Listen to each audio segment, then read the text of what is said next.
안녕하세요. 영어 위플래시 과제 분석을 하게 된 15조 발표자 조수민입니다. 본격적인 발표에 들어가기 앞서 선정한 영화에 대해 간단한 설명과 추가 정보를 알려드리고 시작하겠습니다. 드라마 영화 위플래시는 2014년 개봉하였는데요. 버디 리치 같은 재즈 드러머를 꿈꾸는 앤드류가 치열한 연습 속에서 성장해가는 과정을 그리며 그의 한계를 시험하고 도전의식을 자극하는 플래처 교수가 중요한 역할로 등장하는 영화입니다.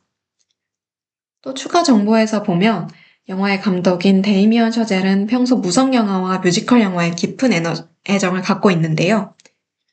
대사 없이 이야기를 전달하는 방식이 감독이 영화에서 추구하는 지향점이자 영화가 지향해야 할 방향이라고 여겼습니다.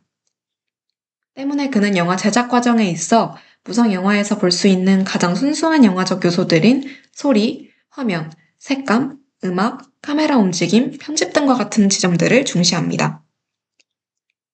위플래시의 처음 3분의 2 정도는 거의 연극처럼 대사가 많으면서 때로는 작은 공간의 연극처럼 느껴지는데요.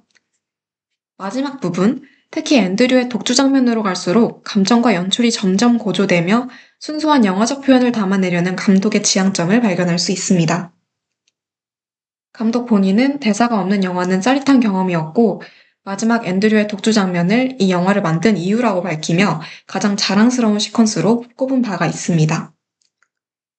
그렇다면 지금부터 본격적으로 과제 발표 시작하겠습니다. 먼저 위플래시의 주인공, 적대자, 조력자를 분석해 보았는데요. 위플래시는 개봉 이후 플래처 교수의 과학적인 교육 방식으로 인해 그의 가르침이 재능을 극대화하기 위한 수단이었는지 아니면 단순한 폭력이었는지를 두고 많은 논란이 있었습니다. 이에 저희는 한 기준을 확립하여 영화를 분석해 보기로 했습니다.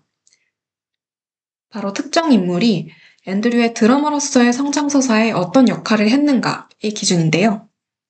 이는 앤드류가 플래처 교수를 만나기 이전부터 완벽한 드러머가 되는 것을 인생의 가장 큰 목표로 삼고 있었음을 고려한 것입니다.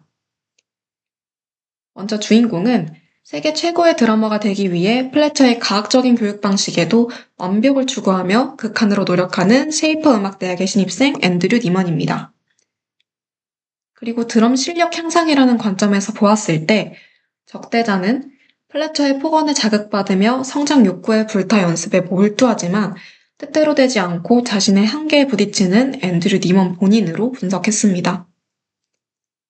그에 반면 과학적이고 폭력적인 교육 방식으로 앤드류를 몰아붙이지만 음악적 잠재력을 극한까지 끌어올려주는 테런스 플래처를 조력자로 분석했습니다. 이 인물의 분석을 토대로 영화를 요약한 내용은 아래와 같습니다. 재즈 드러머를 꿈꾸는 쉐이퍼 음악학교 신입생 앤드류는 완벽주의자 교수 플래처의 눈에 띄어 그의 밴드에 들어갑니다. 플래처의 과학적인 교육 방식에 극한으로 몰린 앤드류는 인정욕과 경쟁심에 주변과 단절되며 드럼에 몰두합니다.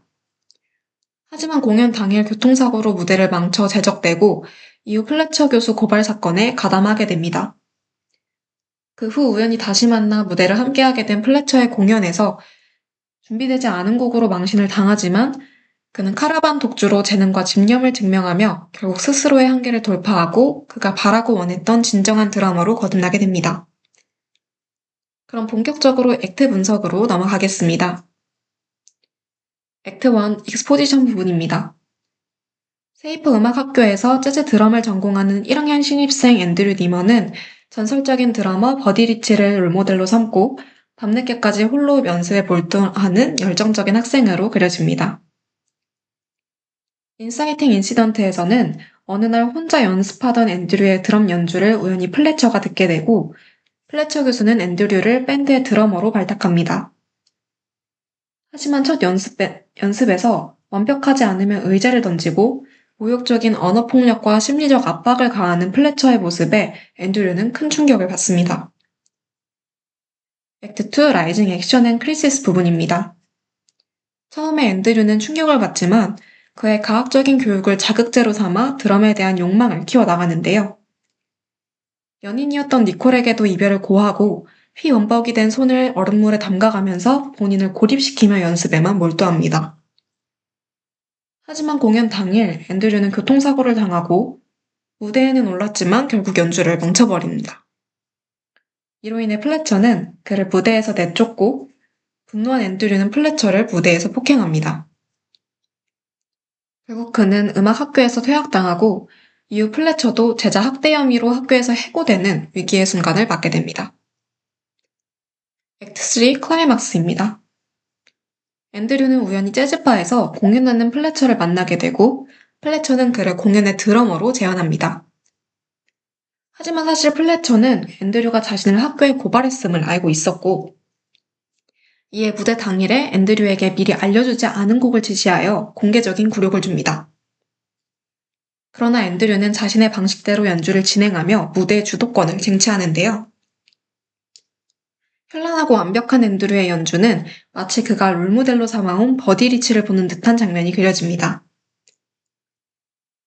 마지막 디뉴먼트에서는 플래처도 결국 그의 드럼 솔로 연주에 빠져들어 앤드류의 연주에 맞춰 지휘를 하기 시작하면서 둘은 무언의 인정과 교감을 나누고 만족의 미소를 지으며 끝이 납니다. 다음으로 저희 조에서 생각한 핵심 사건을 소개하려고 합니다. 디뉴먼트 부분에서 앤드류의 독주에 분노하던 플래처 교수가 그가 무언의 경지의 오름을 알아차리고 연주에 맞춰 지휘하면서 웃어 보이는 장면을 핵심 사건으로 선정했습니다. 이는 평소 드럼 실력에 대한 모욕적인 폭언과 폭력을 일삼던 플래처 교수가 연주하는 앤드류에게 처음으로 미소를 지어 보인 장면이었는데요. 과거의 폭력적인 모습과 뚜렷한 대비가 보이는 장면인 동시에 앤드류의 실력이 완벽해졌음을 시사해 관객에게도 짜릿함을 선사하는 부분입니다.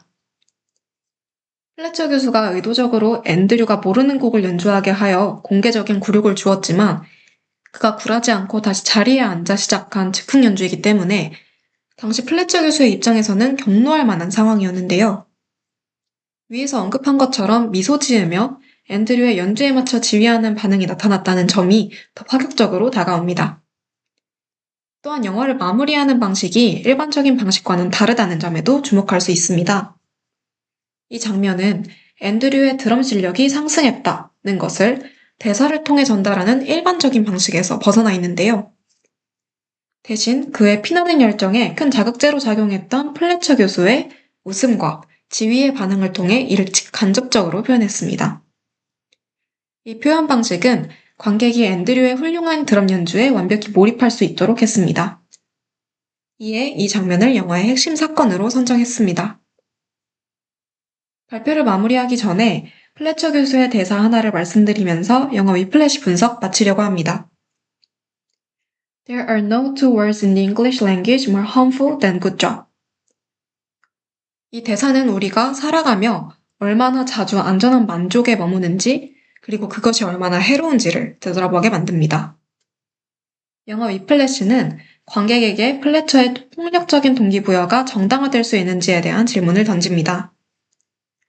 많은 생각을 하게 하는 이 영화는 결국 극한의 집착과 불편한 진실을 통해 우리가 원하는 것을 위해 얼마나 멀리 갈 수 있는가를 드럼으로 보여주고자 했던 것이 아닐까 싶습니다.